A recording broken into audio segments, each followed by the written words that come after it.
FIB Esportes na área, comigo, do Mauad. Hoje eu trouxe um top.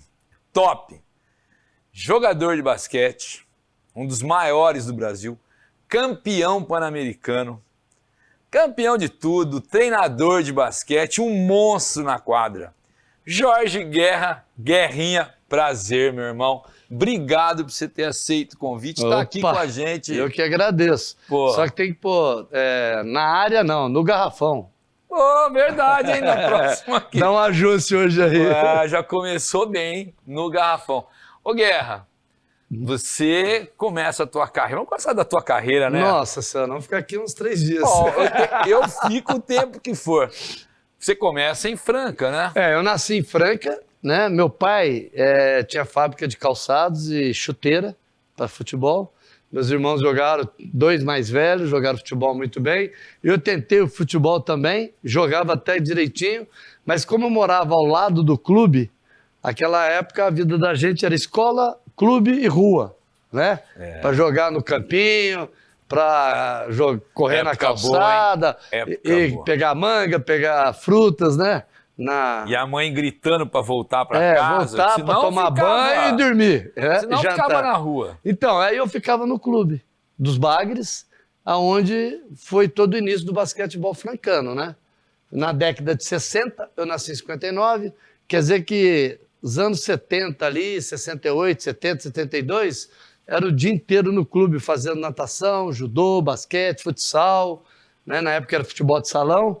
E o basquete francano é assim, apaixonado em basquete. Só pode, em Franca, como é tem que os ídolos do basquete. Eu ficava ali no clube pegando bola pro Hélio Rubens, pro Fausto, pro pessoal.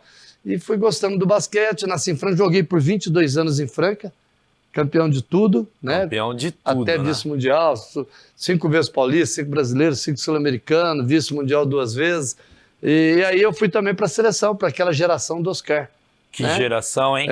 15 anos. Inclusive, no próximo final de semana, nós vamos estar todos reunidos juntos em Jundiaí, lá no sítio, um final de semana comemorando aí celebrando sempre nossa grande amizade dentro e fora da quadra. Dessa geração que você jogou. Oscar, Antes Marcelo. de eu falar alguma coisa dessa geração, se lá em Franca só saem 2 coisas, né? Como é que é a história lá em Franca? Franca? Só tem Franca 2 assim, quando opções. você nasce, isso era antigamente, né? A gente brincava que jogar na parede. Se ficar é jogador de basquete, se cair vira sapateiro. E eu fui sapateiro porque o meu pai tinha fábrica de calçado e eu ajudava. Não a confeccionar o sapato, montar, mas eu levava o corte para cortar, porque meu pai, a gente tinha as tarefas. Enquanto não fazia, não podia ir para o clube. Então você fazia Tinha que fazer. Escola, fazia as coisas básicas, né? Levar os cortes para costurar, para trazer, né? Meus irmãos outras coisas, aí acabava aquilo lá, eu podia ir para o clube. Então também de uma forma, outra, indiretamente eu fui sapateiro. Normalmente o brasileiro, o moleque, eu, por exemplo, a maioria dos meus amigos, todo mundo preferia o futebol. Tipo, não sei que se Franca é diferente. A hora que o professor de educação física falava, hoje é handball, hoje é basquete, todo mundo falava, ô professor, tá de brincadeira. Lá em Franca, já era diferente? Ou isso foi... Não, né? Franca gosta de futebol também. Futebol, adora né? Francana. A gente acompanhava jogar futebol, época de Copa do Mundo, todo mundo assiste, né? Bastante, joga. Mas tem mais o basquete, né? E quem tem facilidade, por exemplo, eu tenho uma turma do Clube dos Bagres, que tem pessoas de 72, 75, eu tenho 63, eu sou um dos mais novos, né? E esse grupo é um grupo muito legal. E aí conversa da nossa infância no Clube dos Bagres. E era basquete. 3 quadras, então o ginásio principal... 3 quadras de basquete? No próprio clube, só que uma era o ginásio principal de madeira. Tá. Só jogava quem era bom, ou mais velho.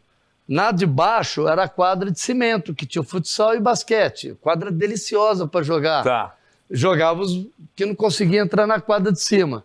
E eu, quando comecei na terceira quadra, que a bola caía, arremessava, caía no córrego dos Bagres. Você pulava lá para pegar a bola e voltava. E tinha isso, então? Pô, você tem a escala. Isso aí tem que ter. Molecada que reclama de jogar não, hoje, e pior, a bola de basquete não tinha ainda aquela Super K que era de nylon, né? Que tem hoje, a indoor, outdoor. Era capotão. Pô, caía no córrego... Imagina voltava, o peso dela que voltava. lá. Voltava, parecia um chumbo, né? É por Mas isso que legal. a molecada ficou boa, né? Não, então, inclusive, a minha iniciação foi tudo errada. Porque a gente jogava com bola grande, aro alto, você fazia muita força, você mudava a mecânica do arremesso, e tem todo um processo. Tem uma bola mais leve, uma bola menor, agora tem uma bola feminina, tabela mais baixa, a gente já jogava como se fosse jogava adulto. como se fosse... Eu lembro que no clube tinha tabela de mini. Não, na minha época não tinha. Tudo. Na minha época era tabelão em cima, bola grande. E vamos pro jogo. E vamos pro pau. Caramba, Quadra Franca. de cimento. Nunca, tenho 63 anos, nunca tive tendinite. Só quebrei o braço porque o cara caiu em cima de mim. Nunca tive problema no joelho, não tem dor, não tem artrose, não tem nada. Bom, caso você é estudado, hein? Então, todo mundo fala. Eu andava muito de bicicleta, jogava muito futsal, né, que era futebol de salão, fazia muito esporte, dormia cedo, porque a gente que, naquela época, 10 horas da noite, você tinha que dormir. Né? Não tinha o que fazer também, Não tinha o né? que fazer, pô, não tinha shopping, não tinha internet, tinha televisão, começar Era a pegar 4 canais. 6 horas da tarde, às 10h30 Já acabou, é. Então, a vida da gente era simples, boa e muito, muito produtiva. Franca, né? E você passa uma gigante uma temporada em Franca, né? Você vai sair de lá... A minha formação como jogador foi total em Franca. Eu joguei 22 anos em Franca, 1 ano no Monte Líbano, pós-Olimpíada de 92. Voltei e terminei minha carreira no Dharma, que nos últimos 6 meses ele foi para Ribeirão Preto, da onde nós montamos o Poutcock, Ribeirão. Coque Ribeirão fui eu que montei. E o Vanderlei, que está hoje, jogava, me ajudou também. Né? E nós montamos o Poutcock. E de lá eu fiquei 1 ano, como meio ano para acabar jogador, 1 ano como técnico. No outro ano eu vim para 98, eu vim para Bauru, Tilibra. Fiquei 5 anos na Tilibra, aí acabou o patrocínio da Tilibra, ficamos mais um pouquinho, e eu fui para Campos dos Goytacazes. Fiquei 2 anos lá, onde nós ganhamos do Flamengo. Que não é para qualquer um, né? Clube do interior, só 2 vezes. Uma vez foi o Ari Vidal por Angra dos Reis e eu como técnico, Pô, é Campos. Um acontecimento ganhar do Flamengo. Então, inclusive é muito engraçado que quando nós ganhamos, eu entrei no vestiário, os diretores tudo triste, né? Eu falei, pô, mas o que é isso, cara? Mas ganhamos? Ganhou do Flamengo. Os caras eram mais flamenguistas do que o time deles. É uma doença lá, flamenguista é doente. O diretor ficou chateado que você ganhou do time Ficou chateado que nós ganhamos do Flamengo. Mas problema dele, né? E aí eu voltei, fui 4 meses para Phoenix Suns, lá na NBA. Fiquei um tempo lá fazendo, o Leandrinho jogava, fazendo estágio no time, assistindo, vendo treino, acompanhando toda a dinâmica, e vim para Rio Claro, que na época recuperou o time e começamos do zero, terminamos 3º no Brasileiro, no 2º ano já. Aí mudança de prefeito em Rio Claro, acabou o time, e eu tive um convite de um empresário, que na época é a família dele de Duartina, né, o Paulo Pires, que era da GSA, ele era CEO da GSA, foi um grande CEO da Nestlé, e ele falou, pô, quero montar um time em Bauru, e tinha acabado o Rio Claro. Mas eu quero que você monte o time, você administra, só faça se for você. E aí eu vim aqui, fiz várias reuniões com o Caio, com o Zé Marta. Caio Kobe, com o Zé, aí tinha o Rodrigo, o Jacó, que eram pessoas da minha confiança. Tinha vindo da Tilibra. Pessoas da minha confiança da época, né? E tinha o Vitinho, tinha o Cássio, que foi meu assistente, e várias pessoas ali. Montamos esse atual time, né? O Bauru Basquete. Que começou em 2005, 2007, mais ou menos, é isso daí, 2007, né, Lucas? Era para ter começado em julho, agosto. Aí eu falei, não, vamos ficar 6 meses, não tinha panela, não tinha o Luso, precisava de uma reforma. Falei, vamos fazer assim, vamos terminar até dezembro reformando a quadra, organizando a estrutura, reuniões. Em janeiro a gente começa. Aí nós demos muita sorte que o time começou com o Rodrigo Kobe de presidente, aonde o primeiro ano apareceu, tinha um racha entre CBB, Federação Paulista, clubes, e disputavam a Copa Unimed, que jogava só os paulistas e tinham os o Chapa Branca da CBB jogava só Campeonato Brasileiro. E aí teve várias reuniões onde eu fui de representante o Rodrigo e conseguimos montar a primeira Liga Nacional, que é a atual Liga. Atual? Primeira Liga não, segunda, porque uma já tinha sido pelo Brito Cunha. Aí essa, a NBB, foi a Liga dos clubes, não tinha nada com a CBB. Com CBB. E aí montou esse novo formato dos clubes do basquetebol brasileiro, que o Bauru Basquete entrou no primeiro ano, está na 14ª temporada, né? Um dos grandes, né? Você pode... um dos já grandes. Foi campeão, sempre teve entre os melhores. Sempre. É uma equipe que nunca acabou. Isso daí, para quem faz esporte no Brasil, é mais do que título. Na minha opinião, você manter vivo, independente do nível que você esteja, o importante é o comprometimento. Nós começamos também muito simples aqui. Quando montamos esse time em 2007, era um time totalmente iniciante, né? Muito fraco. Não veio ninguém de nome? Nos 6 meses, não. Ninguém. A gente só pegou jogadores assim, bem abaixo no mercado. Aí eu tive a felicidade de trazer o Larry. Aí ele veio pro primeiro NBB. Acertou, né? Aí nós acertamos. Ele e o Jeff Agba. E aí, daí, os dois, como estrutura, eu dei umas reformadas nos jogadores que eram bons, mas que estavam meio assim. Fernando Fischer estava no Hebraica, excelente arremessador. Excelente. Ele veio o Alex,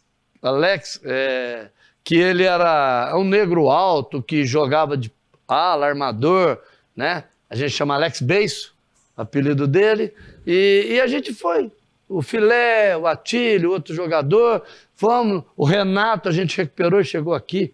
Vindo de Sorocaba, a perna dele tinha quebrado, cheio de ferro. O Jean da fisioterapia recuperou. Jean é um monstro, recuperou o Renato. E a gente foi assim, montando tudo simplesinho, bonitinho. 7 anos depois, estava ganhando o Real Madrid no Ibirapuera. Né? Foi campeão paulista. A entrada do Pascoaloto, da empresa, da família, da empresa Pascoaloto, do Rodrigo, foi assim o diferencial para... A gente estava para acabar... Foi o que segurou, né? Foi o que levantou E deu um boom no basquete com a entrada do Pascoaloto, do Rodrigo. E antes dele teve o Pedro Coitabon.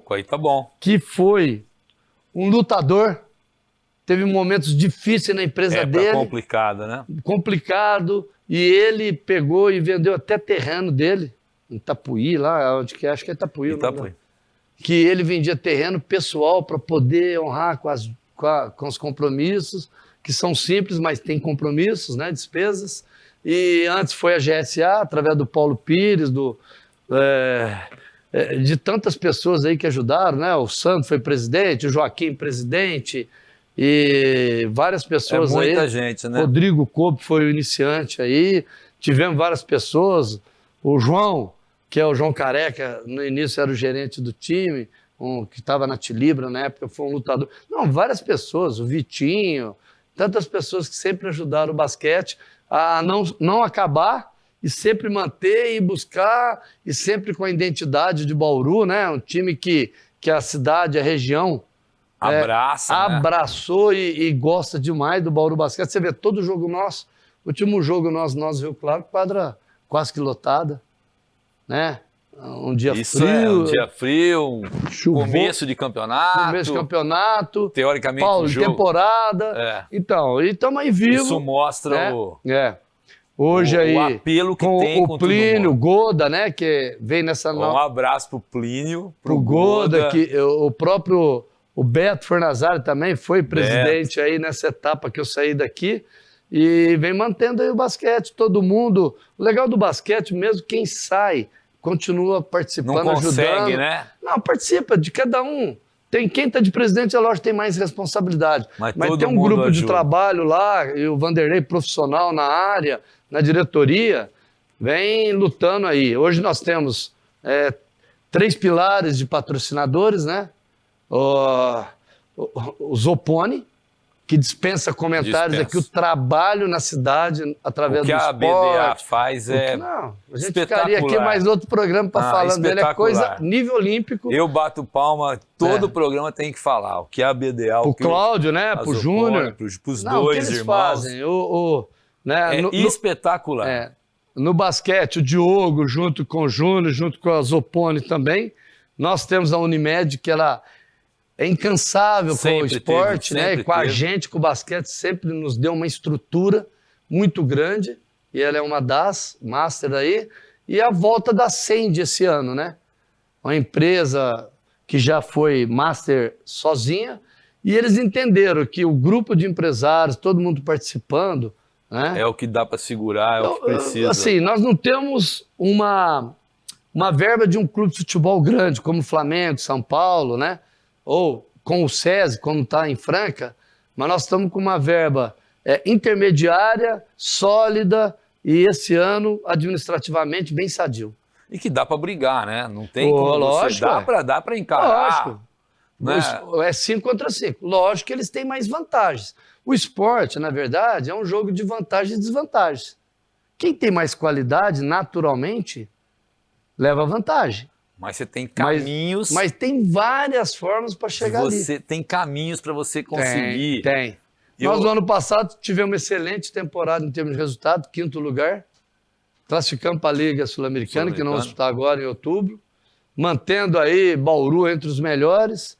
Então, acho que é importante. É um time que quem vem jogar aqui, ou vamos jogar aonde for, é respeitado, é competitivo. E ganhar e perder faz parte do momento, faz parte do esporte, né? Isso que é bonito. Você, às vezes, leva uma derrota grande e logo em seguida você recupera e mostra superação. Isso é um exemplo. Ô Guerra, eu sei que você adora falar dessa tua trajetória como técnico, vitorioso pra caramba, mas eu queria voltar um pouquinho na época de jogador, né? Que geração que você pegou, né, Guerra? Que geração, né? Antes da nossa, já teve uma maravilhosa, né? Vlamir, Amauri, Rosa Branca. Que eu não peguei, mas não tinha também a mídia pra mostrar. A geração bicampeã mundial. Bicampeã a geração mundial. Que ia... 59 e 63. E também eles iam para mundial, porque na época existia a União Soviética, que era todas as Lituânia da vida, Estônia, não sei o que, era tudo junto ali. Iugoslávia, que tinha Croácia, Sérvia, tudo junto, uma seleção só. Brasil e Estados Unidos, que sempre foram os melhores, né? Então, e tinha Austrália, Porto Rico, e Canadá, que sempre foi bom, né? Sempre tinha seleções fortíssimas. Então era difícil você ganhar medalha. E o Brasil sempre estava ali beliscando uma de prata, uma de bronze, um quarto lugar.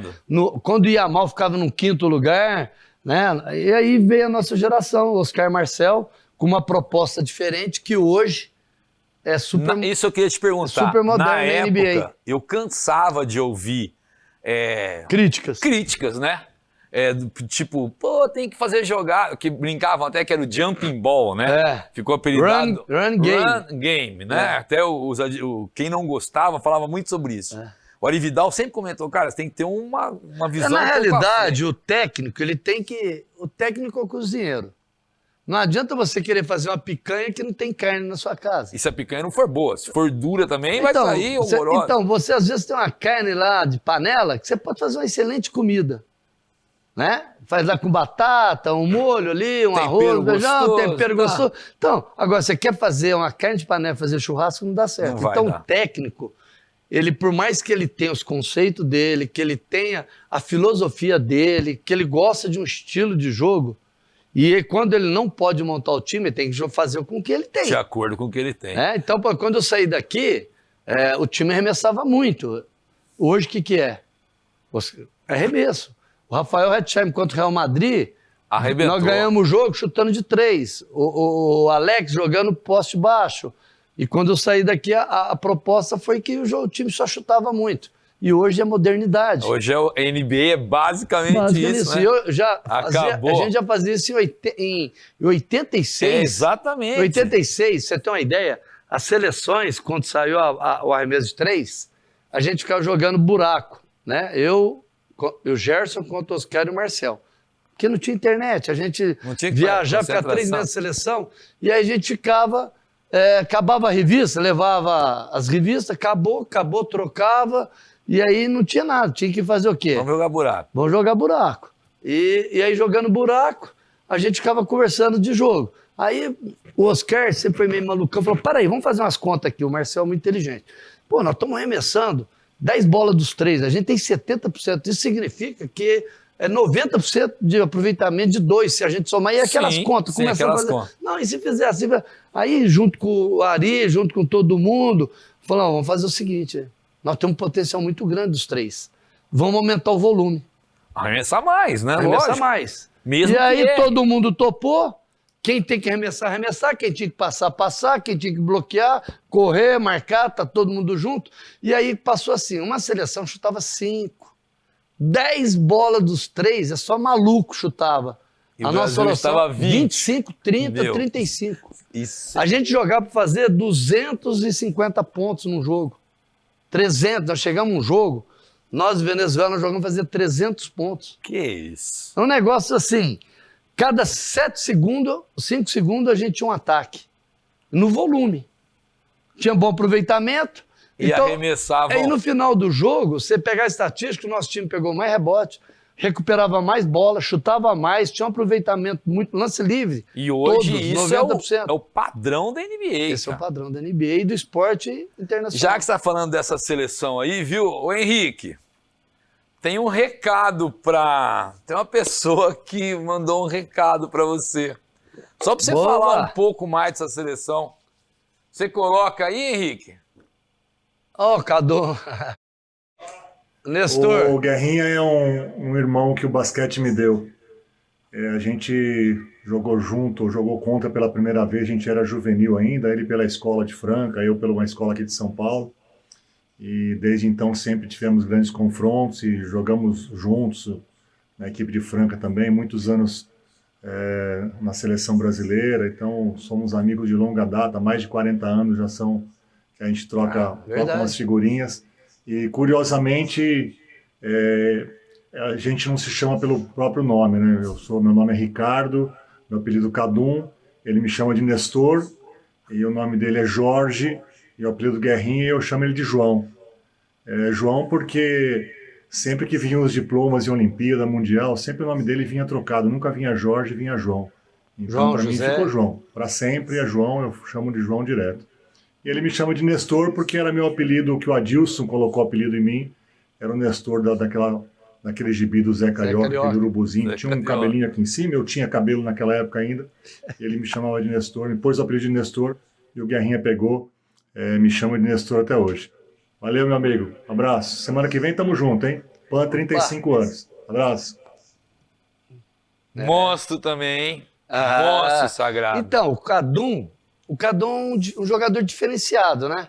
Porque 2 metros de altura para armador, normalmente era 85. Na época já era um negócio totalmente... E a gente tinha, né? Quando na seleção teve grandes armadores. Se a gente for colocar aí, desde a época do Mosquito, do Hélio, Edivar, né? O Vlamir, tantos, apesar que o Vlamir era num 2-1, né? Mas tinha Pecente, que é de Piracicaba, só Angelim, só monstros de armadores.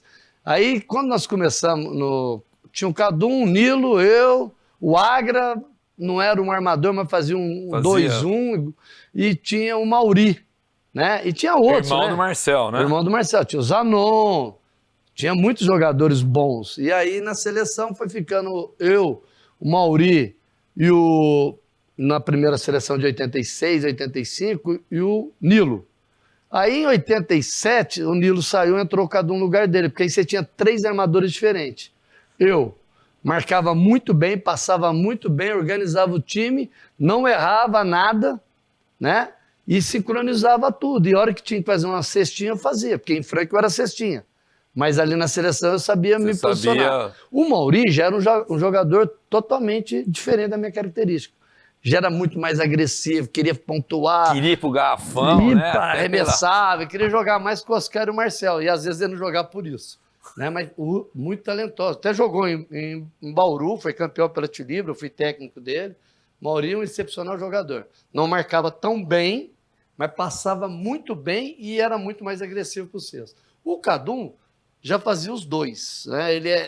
Ele passava bem, marcava dentro do garrafão bem, porque ele era grande, não tinha tanta altura dele, envergadura, né? Até que no jogo dos Estados Unidos, A característica dele encaixou mais que a minha, porque trocava na defesa, a gente marcava muita zona, porque não dava para pressionar os americanos. Nós ganhamos, o Brasil ganhou dos Estados Unidos, porque como não conseguia marcar, a gente fechou dentro do garrafão. Ele entrou num assunto que eu tinha marcado, eu preciso parar, porque para explicar, eu tenho que explicar isso, porque essa molecada acha que o basquete começou com a NBA, né? Tem muita... Pode ir? Tem muita coisa que a gente segue, que a gente viu. E esse domingo, final, para o pessoal se posicionar, só para quem assiste, talvez não é muito ligado no basquete, está com a gente aqui, final de Pan-Americano, em Indianápolis, nos Estados Unidos, 1987. Indianápolis é a terra do basquete. Tem uma coisa que o americano não suporta, ele não aceita. Perder no basquete. E perder em casa. Em casa e no basquete. Ele não aceita. Simplesmente ele não aceita. O basquete é o esporte deles. O futebol para nós é o basquete dos Estados Unidos. Então, foi fazer uma final de Pan-Americano em Indianápolis, que era a meca do basquete. É o último evento do Pan-Americano. É o último, porque eles colocam o basquete. O basquete encerra o Pan-Americano. Logicamente, o ginásio abarrotado, eles foram só para ver de quanto que ia ser a vitória. Isso é óbvio, né? Entraram se ia ser de 15 pontos, 20 pontos, 30 pontos, o que o Brasil ia conseguir segurar? E aí depois que a gente voltar do nosso apoio cultural, esse monstro, o Guerra, Jorge Guerra, o Guerrinha, vai contar como é que foi essa história para vocês. A gente já volta.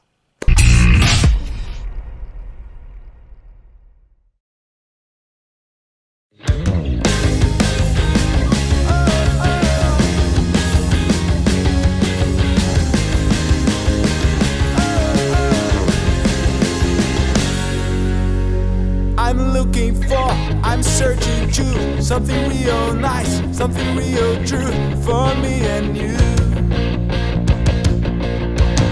I'm looking for, I wanna feel. I'm looking for, I wanna ride. I'm looking for.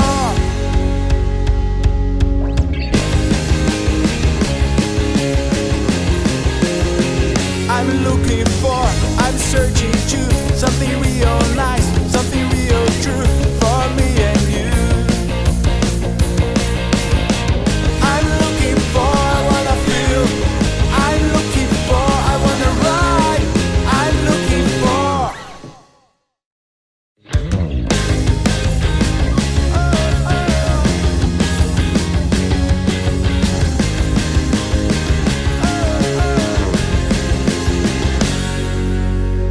I'm looking for, I'm searching to something real nice, something real true for me and you.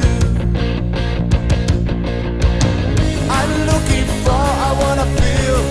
I'm looking for, I wanna ride. I'm looking for.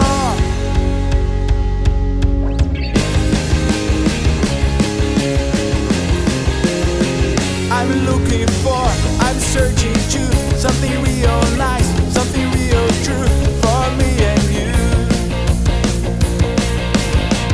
I'm looking for, I wanna feel. I'm looking for, I wanna ride. I'm looking for.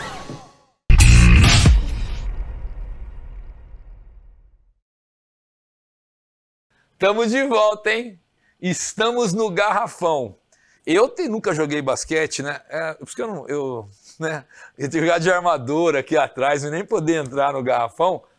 Antes dele falar, eu prometo que ele vai falar, eu tenho que falar do meu apoio cultural também, né? Agradecer à Rede LK de Postos, dos meus amigos do Gui, do Kiko, do Seu Quinho, a Brussels Cosmetics, do Gá e do Rafa Buzalaf, o Bet Certo, Acredite em Você, Iro Japanese Food, do Celinho, do Hiroshi, do Pedrão, de Carta, Projetos Sustentáveis, a AX Imobiliária de um tenista amigaço meu, Rui Pagano Neto, e a Associação Luz Brasileira de Bauru, que está junto com a gente. O Luz, um abraço para todo o pessoal da Luz. Conta para o pessoal, Guerra, como é que foi? Isso aí foi 1987, final do Pan-Americano, Brasil e Estados Unidos, agora você conta. Então, no Mundial de 86, nós chegamos na Espanha e nós fizemos um confronto com os Estados Unidos na semifinal, Iugoslávia e Rússia. Sabonis, Petrovic, Steve Kerr, Oscar, Tudo tranquilo. nível fraco. Tudo tranquilo. E aí nós perdemos os Estados Unidos, né? E fomos jogar com a Iugoslávia, mas o nosso time chegou no 4º lugar nesse Mundial em função das bolas de 3. Tá. E desse volume de jogo que a gente comentou. E a gente não abriu mão disso. É um jogo para frente, é um jogo... Não importa Vamos perder pra cá. de 10 a 9, mas nós vamos fazer 9 gols, né? Era a proposta nossa. E aí no treino da manhã, os Estados Unidos sempre foi adiantado fisicamente, porque eles já faziam musculação, faziam todo um trabalho de treinamento que nós ainda Não era tinha, muito né? amador nessa parte, né? Não tem o embasamento e o trabalho hoje que as equipes têm, que a seleção tem, que os jogadores têm. A gente jogava na raça mesmo, né? Na técnica e na malícia, como dizia. E aí, no treino da manhã, nosso treino, primeiro, fizemos lá, tal, arremesso, tal, o que a gente fazia? Olha que nós saímos, fomos pro vestiário, entrou a equipe dos Estados Unidos. Arrancando o ar. David Robson, 2,17, 2,15. A gente ficou até escondido. Assim, caraca! Você fica assistindo o treino dos caras? Não, Fica, né? mas nós ficamos escondidos, porque lá aquelas arquibancada retrátil, e nós ficamos assim, quem estava terminando para tomar o banho, eu, Ficou Cadu, olhando. os outros já tinham terminado. Vamos dar uma olhada. Vamos lá dar uma olhada. Daí eu falei, nossa, o que nós estamos vendo? O que vem hoje à noite, né? Chegamos no ginásio, por incrível que pareça também, outra surpresa. O ginásio tinha uma cortina que durante o Pan-Americano cabiam 15 mil lugares, 12 mil lugares. Aí chegou lá, eu falei, cara, foi esse ginásio que a gente jogou, não é possível. Mudou o Foi para ginásio? 27 mil lugares. Tiraram a cortina. Abriram a cortina, 27 mil. Aí desceu aquele placar no centro, assim, no aquecimento nosso. A perna já deu uma bambeada, já. Né? Nada, a gente gostava dessas coisas. A gente nunca deu bola para isso. É uma equipe tinha 9 líderes. Muita personalidade. De cada time. Né? Não, o nosso time, a seleção brasileira, esse Sim, grupo tinha 9 líderes. De cada time deles era um líder que estava lá na seleção, né? Exatamente. E aí, começou o jogo e eles jogando, marcando forte, a gente lá fomos pro vestiário levando uma pancada, né? Falando, e aí, que não vai? Não, vamos continuar. A única coisa que foi a iniciativa do Oscar e do Marcel, que eles não conseguiam marcar, eles não tinham uma boa defesa, e os caras batendo para dentro. Aí eles começaram a dar 3 passos para trás e mandando os caras arremessarem. Pô, isso tem como é que fala? Emocional. Emocional. Aí, tem vídeo eles falando, vai. Eles nunca pegaram ninguém que fala assim, ó, chuta aí, ó, afinado. Vai. Chuta aí, ó, cagão, né? Desculpa a expressão. E aí, os caras falaram, aí chutava, começaram a errar. Começaram a gente a errar. vinha pra cá, acertava. Eles vinham aqui e erravam. Nós tiramos 15 pontos assim, colocou 10. Mas isso Não, em Mas 10 eles não minutos. entenderam o que estava Porque acontecendo. naquela época não eram 4 quartos Eram 2 de 20. 2 de 20. E faltavam uns 8 minutos, a gente já estava na frente. Falei, puta, precisa acabar esse jogo, cara. Precisa acabar esse jogo. Bom, enfim, continuou e a gente correndo, atacando, eles atacando, a gente atacando. A hora que acabou o jogo, nós ganhamos deles. 120 a 120 naquela 115. época. Era um negócio assim... Não é 120. Contra os Estados Não, Unidos, na eles casa nunca deles. tomaram isso daí. Foi Eles um tomaram negócio- 60, A 70, imagem 50. dos torcedores, do pessoal, é de incredulidade. O cara fala assim, não, é pesadelo. E aí, o mais surpreso foi, como você disse, né? Tanto no basquete, jogos abertos, era masculino encerramento de jogos abertos, no Pan-Americano também. O encerramento era o basquete masculino. E aí foi fazer o hino nacional e eles começaram a tocar o hino da bandeira. Eles não tinham o hino nacional. Para começar, não tinha nem o hino brasileiro. Eles não tinham. Só tinha o deles. E a gente perfilava, falou, não, sem o hino a gente não escuta. Aí eles foram no campo de futebol, Porque lá tinha o o Brasil tinha chance de ganhar ouro, eles tinham que pega ter. o hino de Eles lá. pegaram o hino e trouxeram. A hora que eles chegaram, o hino, sabe qual que era? O hino da bandeira. Não era o hino nacional. E aí falou, não, aí nós começamos a cantar e tava todo basquete feminino, judô, tênis dos brasileiros, tava assistindo o jogo. Inesquecível, E né? todo mundo começou a cantar um hino brasileiro e a gente recebeu a premiação. que até hoje eles não acharam o hino nacional brasileiro. Mas nunca eles iam imaginar que ia ter que tocar o hino, né? Não, Tem que... não, o americano, de uma forma ou um- de outra, sempre foi muito autoconfiante, até com certa razão. Você acha isso prepotente. bom no esporte? Eu sempre falo que é bom. Eu quero a tua opinião disso. Não, eu acho que você tem que ter muita confiança, mas tem que ter um pouquinho de medo e respeito do adversário. Esse equilíbrio, às vezes se não você tem a ficar segunda muito parte. assim, sem olhar para o lado de lá, Tá. e também você não pode ficar só olhando para o lado de lá, é isso que eu te falei. A gente, quando nós fomos jogar com Dream Team em 92, que é o Jordan, foi a única seleção que não tirou foto com ele, foi nossa.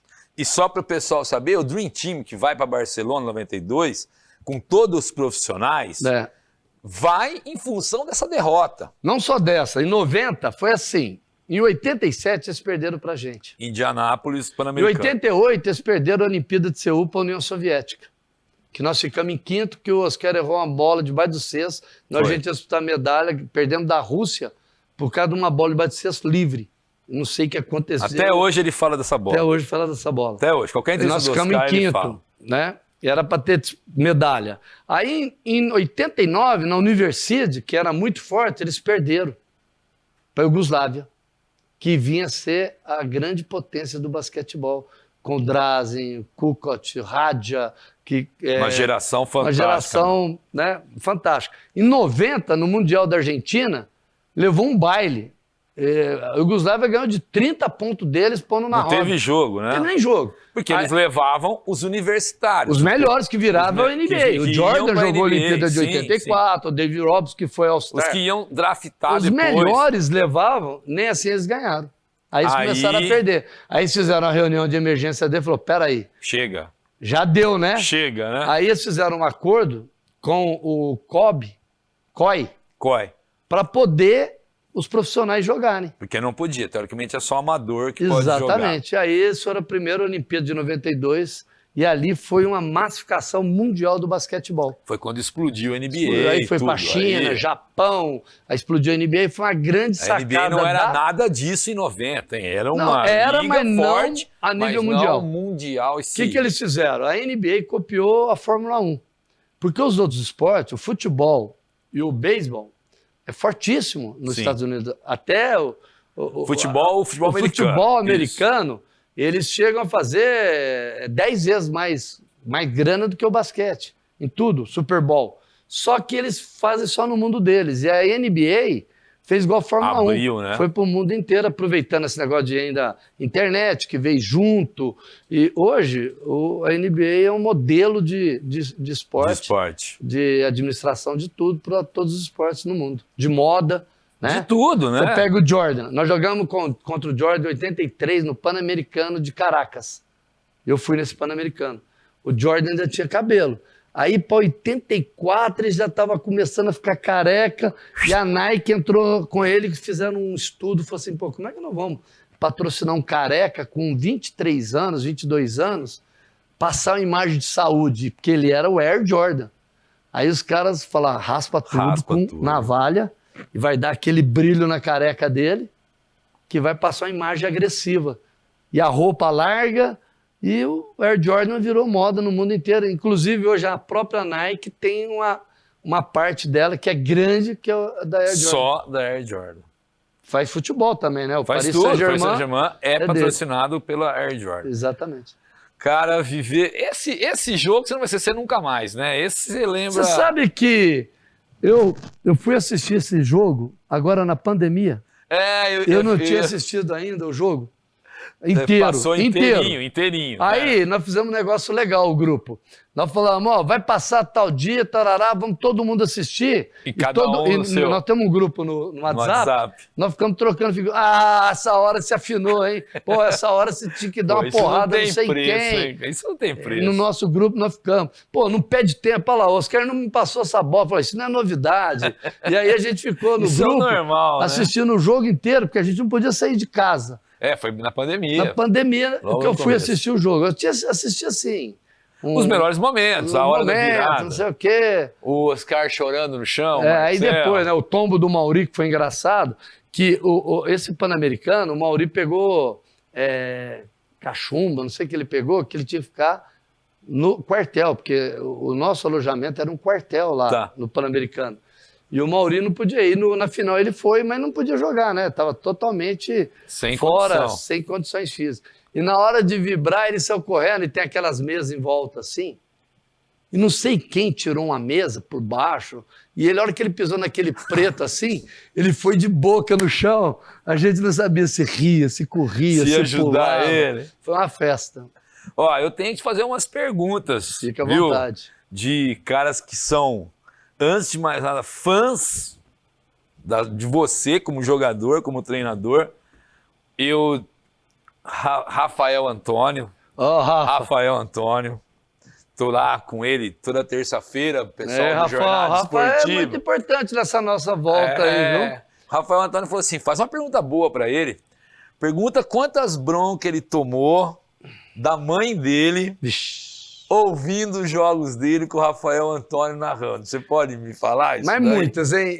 A minha mãe assistia pela rádio e assim, acabava o jogo, eu saía da panela, a primeira pessoa que eu ligava a minha mãe.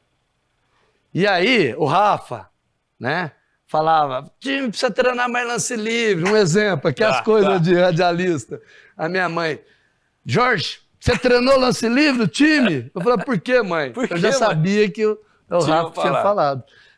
Porque você tem que ir para o time para treinar, tarará, e me dava dura, cara, você de ver. No começo eu brigava com ela, mas depois você já aceitou. Ela quase 80 e tantos, ela falava, não, mas só tá certo. Vamos treinar mais. Vamos treinar? Não, vamos treinar mesmo, pode deixar que eu vou fazer isso, fazer aquilo.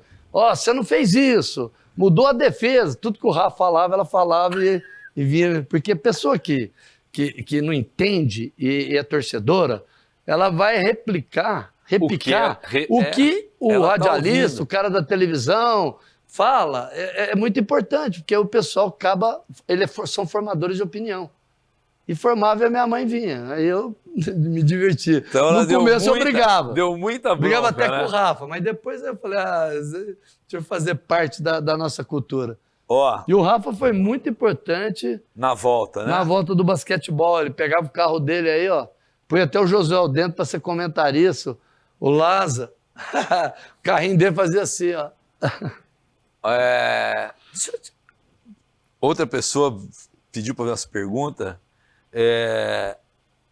Você nunca teve desejo de treinar o Franca, que é o teu... Olha, eu sou conhecido como super sincero. Eu tenho duas, na minha cabeça, assim, eu tive a primeira fase em Franca como jogador. Devo tudo a Franca, tudo... Anos e anos, Anos e anos, minha formação, as pessoas que eu convivi. Hoje, 90% que 80%, 90% não tem números, né? Mas, assim, é a minha base, a minha formação é igual família. Como técnico, já é Bauru, né? Fiquei em Mogi 5 anos, maravilhoso, fiquei 2 anos... Mas a história de técnico é aqui, de técnico é em Bauru. Então, assim, vou ser sincero para você, eu nunca pensei nessa hipótese de ser técnico em Franca. A gente, profissionalmente falando... Não pode... Né? Eu posso ter proposta, posso ir, mas nunca passou na minha cabeça 2 lugares ser técnico. Franca e Seleção Brasileira de basquete. Foi 2 coisas que... Acho que assim, eu vivi tão intensamente a seleção que quando apareceu a opção de eu ser treinador, agora, quando o Gui Peixoto, falei... Eu prefiro não ir. Por quê? Falei, passei 22 anos sem férias, sem nada na minha vida, família. E acaba, né? Não, eu acho assim, tem que deixar a pessoa que está com aquele gás, entendeu? E Franca, eu admiro Franca, tudo, né? Como outras equipes que a gente tem que admirar, né? O trabalho que é feito, Rio Claro hoje, Mogi o que fez, Limeira... Né? Flamengo faz hoje um trabalho de excelência. Espetacular. Né? Os clubes como Minas, Pinheiros e Paulistanos são clubes formadores. Então, assim, a gente admira cada um com o seu estilo. Mas eu penso ser técnico de Bauru e depois trabalhar. O meu grande sonho mesmo é o trabalho social. Que é uma marca sua. É uma marca que eu adoro. Escolinhas, basquete nos bairros... E é um prazer diferenciado, né? Eu falo assim, ganhar o jogo, perder, tá no meu sangue, no meu DNA, porque eu sou muito competitivo. Mas eu me transformo na hora que eu trabalho o lado social. No início do Bauru Basquete, nós tinha mais de 1.200 crianças Não tem preço isso daí. fazendo basquetebol na cidade Você de Bauru, que dá hoje voltou a ter dá nas oportunidade. instituições, na BDA, em vários lugares. Isso não tem preço você encontrar, por Mas exemplo, o Gui nunca. Deodato. Gui Deodato. Conta a história do Gui Deodato. Então, o Gui, aí. quando nós fomos formar o time, nós fizemos um peneirão. E ele veio de Garça, que ele foi cortado lá, porque ele errou uma bandeja, o técnico gritou muito com ele e ficou até assustado. E aí, eu falei, vou investir nesse menino, tem um potencial físico bom. E ele começou, tal, lá. Só que eu falei, você tem que estudar. E ele não estava indo na escola. Primeiro, ele e o irmão do Lucas Dias, o Diego, fui na escola ali ao lado da panela, ali atrás, ali no Estela Machado. Estela Machado? Estela Machado. Obriguei eles a fazerem o supletivo lá, fizeram, terminaram. E aí, desde o início, na volta aqui, o Neto, a FIB, sempre dava 3, 4 bolsas de A FIB educação dava física. um apoio bacana, né? Muito. Ajudou. Só não ajudou mais por causa do futsal, que ele tinha que fazer o futsal. E aí, nessas bolsas, a gente dava 70% para um, 50% para outro, e era até uma forma de ajudar. E o Gui era assim, o Gui Deodato, se você não for na escola, eu pegava as notas dele, você não joga no adulto. Então era uma chantagem. Como ele queria jogar. Chantagem boa, né? Chantagem positiva. Chantagem boa. E o Gui, ele praticamente formou na FIB aqui. Tá faltando Parabéns. completar ainda, tenho conversado muito com Aí, ele. Neto, tá E vendo? o Neto, Neto é... nessa volta nossa aí, ele foi, né? E a família da minha esposa, do São Tomaso, Como né? é que chama é a sua esposa, a Guerra? Renata Fronteira, Renata. de Duartina, São Tomaso Fronteira, é parente do Dudu, né? Tá até falando para vocês. Tá em casa, né? Então, todo dia 21 é meu aniversário de junho, era do Dudu. A gente vinha na casa dele, fazia questão de vir aqui comemorar junto. Então, eu lembro que entrei agora aqui por um lugar que o Dudu foi me levar para mostrar aquele grandão lá, que parece Quioscão. uma cabana de índio lá. Quioscão. Quioscão. Bonito. E nós vamos fazer isso, nós vamos fazer aquilo. Eu lembro do Dudu me falando isso aqui. Que legal. Chiara é o nome da avó da Renata, né? Italiano. Italiano. Então, assim, a gente tem uma ligação muito grande com eles aqui e sempre nos ajudaram muito. Que bacana. Vou te perguntar uma coisa. Qual foi o técnico que mais te influenciou? Bom, o que mais me Se é que teve um, né? que influenciou foi o Pedroca, Pedroca é um que tá aqui. pai de todos, né? Ah, é. E totalmente assim, ele era um educador e não um treinador. Um técnico. Porque, Todo assim, mundo fala com carinho do O Pedroca, que é né? treinador? Treinador é o cara que dá treino, prepara o time, monta tudo. O técnico é o cara de quadra. De quadra ele era fraquíssimo. Ele era fraco na quadra. Fraco, porque ele ficava com dó de todo mundo, ele era Ele não educador. tirava o cara. Se o Lucas estava errando, ele falava assim, o seu Pedro falava assim, entra no lugar do Hélio. Do Hélio. Eu falei, o Hélio tá jogando bem, seu Pedro. O falso tem que ser. Não, mas deixa o falso ganhar moral lá, coitadinho. Então ele... E no final dava certo para ele, porque parece que Deus ajudava ele de outro jeito. Então ele, para mim, em termos de valores, e assim, a parte tática dele era um visionário. Coisas que se falam hoje, Ele já do usava. triângulo, do espaçamento, ele já falava em 75. Absurdo, Apertar a bola, não dá para falar, não dá para comentar. E ele era professor de educação Ô, física. Guerra, e não tinha a informação que Não, tem hoje, não, né? Então, não. tipo, hoje você busca na internet Não, qualquer coisa. Eu mesmo fazia coisas com jogador, backdoor, várias defesas que a gente... Aí o cara falou, você tá fazendo backdoor? Eu falei, quê? Quê? Bola nas costas. Eu falei, mas isso, como é que chama? Então, e mesmo hoje como técnico, tem muitos sistemas que os caras veem em inglês, que eu não olhei e que eu faço. O que você faz? Que é da minha cabeça. A gente tem o esportista, né, o técnico, ele tem um pouquinho igual músico, né, de fazer. Eu acordo às vezes de madrugada, vou lá, Pensando pego um na papel, jogada. o que eu vou fazer pro jogo, pro time, e vai lá e dá certo. Tem uns negócios que não dá para explicar. Parece não, com certeza, né?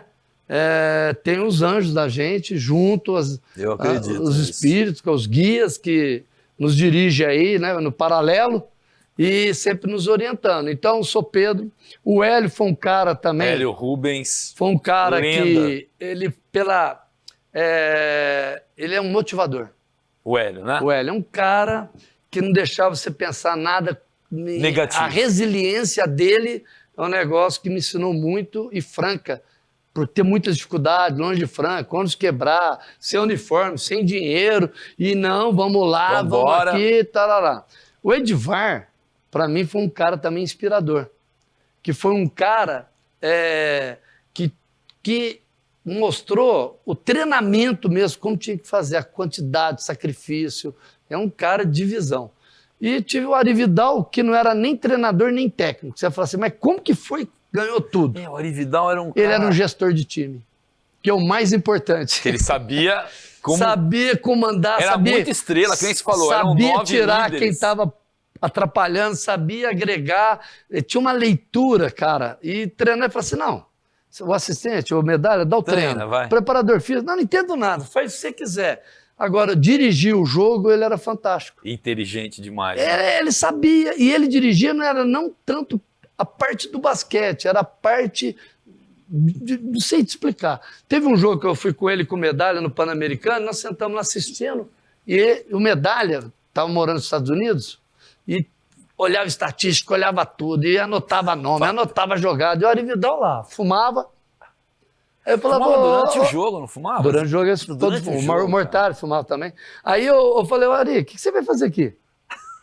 Ele falou, tô vendo lá o time de Porto Rico, o banco. Eu falei, o que tem no banco? Ele falou, ó, aquele cara saiu, tá brigado com aquele tá não sei o que lá. Então ele ficava vendo outras coisas que ninguém olhava. Ninguém... Aí ele sabia quando tinha algum pititi lá no jogo, que ia sair, que o outro brigava, que não sei o que. Então ele conseguia, né?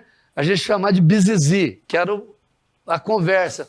Ele tinha uma visão totalmente diferente do jogo. Então eu acho que cada um do seu jeito... Trouxe alguma coisa. Trouxe. E não é que eu sou somatória deles, eu sou totalmente diferente deles, né? Então eu acho que é um pouquinho de cada e que manda mesmo é seu perfil. E não adianta falar que você foi um excelente jogador, que você vai ser um excelente técnico. Não garante nada. Não garante nada. Agora, a vivência que a gente teve de vestiário, de Olimpíada, Mundial, com certeza. De pancada, de jogo. Jogos abertos, regionais, né? Essa vivência te dá um embasamento muito grande. É sensacional. Deixa eu só te perguntar uma coisa assim. Eu até acho que já sei mais ou menos o que você pensa.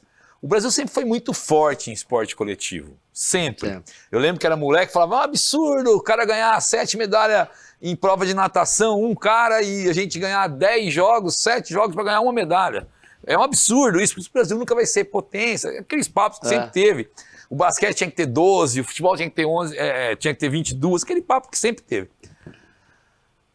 O futebol, o vôlei sempre se mantiveram entre o topo, né? Por que o basquete, você acha que deu, não tem como negar, que deu uma caída em relação a esse patamar alto que sempre teve? Mas eu acho que é desproporcional essa comparação. Quem é o vôlei mundial? Quantas seleções fortes tem no mundo de vôlei? Poucas, né? Poucas. E o Brasil teve a sabedoria de unir a disciplina do russo, tá? Que veio para cá. Com o trabalho, a disciplina dos japoneses, com a força ali dos russos, que fazia aquele trabalho batidão mesmo, e pegar do americano e, o mais importante, colocou a criatividade e o improviso do brasileiro. E você vai classificar para a Olimpíada, às vezes um sul-americano classifica. Você sabe como é que é o pré-olímpico do Brasil para ir para a Olimpíada, do basquete? Nossa, terrível. Quantas seleções? Não, é o Mundial. Não, quantas seleções ficam de fora, que é vice-campeão mundial que não participa de uma Olimpíada? Tem alguma seleção vice-campeã do vôlei que fica de fora? Não fica. Você entendeu? Não é desprezando o trabalho do vôlei, que mas é que a dificuldade é referência maior. no mundo. Como Principalmente disse o Lucas com o Bernardinho. Rocha, como disse o Lucas Rocha, que está aqui, obrigado pro Lucas Rocha, que é assessor de imprensa do Bauru Basquete, que trouxe o Guerrinha aqui. Essa divisão da Rússia e da Iugoslávia também complicou, né? Porque era uma Rússia e a NBA, e por exemplo, a França na nossa época era uma boa seleção. Nada, né? Hoje é um absurdo, né? Um absurdo. Hoje é um absurdo. Porque pegaram os imigrantes, né? Da África. E hoje a seleção francesa parece a seleção africana. Uma africana, fisicamente falando, né? Forte demais, rápido Fortíssimo, demais. rápido, tudo. E você pega países, Turquia, apesar que a Turquia é boa também no vôlei, Grécia. Olha a Grécia. A Itália também está num nível... Então, a Itália que sempre foi seleção potência, fica fora de Olimpíada, fora de Euroliga, fora de tudo. Eurobasket. Então, o basquete, para a gente voltar a estar entre os melhores, vai depender do que sempre dependeu. Porque o Brasil nunca teve uma política esportiva, nunca teve planejamento, apesar de ter uma liga nacional, apesar de ter muita vontade, mas não tem esporte mais nas escolas. Então, a base da pirâmide, no basquete, no vôlei, em qualquer esporte, tem que começar na diminuiu. Escola. Não tem mais esporte nas escolas, tem em alguns lugares sociais, tem cidades que fazem, mas nós precisamos aumentar através das escolas, o colégio. Eu conheci o Cadu em jogos colegiais no Ibirapuera, hoje não tem mais. Aumentar essa base, Aumentar essa base. O futebol, essa base, sempre vai existir. Sempre, porque todo mundo quer jogar. Todo mundo quer jogar futebol, parece tal. Então, se não aumentando a base, vai aparecer um Vlamir, um Oscar, uma Hortência, que é coisa que sai da natureza. Um Guerrinha. Eu sou intermediário aí, eu sou para ajudar o time. É assim. Ó, eu vou ter que terminar o programa, tem muito mais coisa para falar, né? Voltamos outra vez. E todo o sucesso do mundo com o Bauru Basquete, competência, eu sei que não falta, vontade, dedicação, o time é bom, a temporada vai ser boa. Deus quiser. Né? E te agradeço demais, Guerra. Guerrinha, um dos monstros do basquete brasileiro. Obrigado. Seja sempre bem-vindo aqui. Eu que agradeço, parabéns, show. Fibsport. Peraí, antes de terminar, toda vez eu esqueço. Dona Renata, né? Dona Renata vai receber o kit da Brussels Cosmetics, por favor. Mas ela não veio aqui, ó. Não, mas é pra ela, né? Tanta coisa legal, hein? Tem muita coisa aí, você leva pra... Pode deixar. Pra Dona Obrigado, Renata hein? aí. Brussels. Porque no fundo é quem segura a onda, né? Ela? Né? Todo mundo segura a onda hoje, né? Hoje eu acho que todo casamento, todo relacionamento, a gente é pai e mãe, o outro é mãe e pai... você lava a louça, faz tudo junto, é isso aí. E tudo, eu acho que isso daí essa participação é muito importante no relacionamento. Para que dê certo. Obrigado. Guerrinha, um monstro do basquete. Semana que vem o Fibsport está de volta. Valeu!